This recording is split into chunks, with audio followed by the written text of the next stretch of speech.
Viewers, my dear viewers, welcome back to my channel. Viewers, আমরা আজকে দেখব collective noun.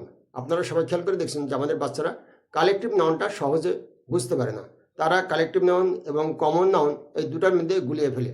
আমরা আজকে ওটাই বা সেটাই স্পষ্ট করার চেষ্টা করব। তো বন্ধুরা, আমরা দেখি যে first of all collective noun কাকে বলে।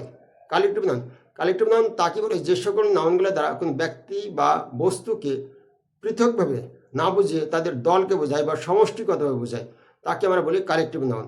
আমরা যদি এক্সাম্পল করে দেখি তাহলে আমাদের জন্য এটা আরও সহজ হয়ে যাবে। ফার্স্ট অফ অল আর্মি সেনাবাহিনী দেখেন একটা দলের নাম, অনেকগুলো মানুষ নিয়ে একজন সেনাবাহিনী তৈরি হয়, একটা দল তৈরি হয়, সেটাকে আমরা বলছি আর্মি, সেনাবাহিনী। নাম্বার 2 অডিয়েন্স, শ্রোতা মণ্ডলী। নাম্বার 3 ক্যাডেল, গবাদি পশুর পাল। নাম্বার 4 ক্রাউড, জনতা।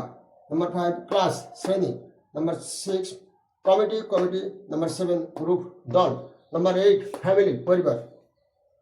নাম্বার 9 ফ্লক, জাক। নাম্বার 10 ফ্লিট, রণতরীর বহর।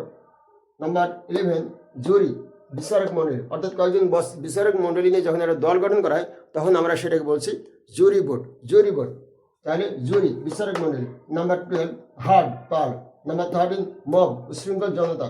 Number 14 police. তো বন্ধুরা, আশা করি সকলেই ভালোভাবে বুঝতে পারছেন। আর ক্লাসটা ভালো লাগলে লাইক দেবেন এবং একটা ফলো করবেন। ধন্যবাদ।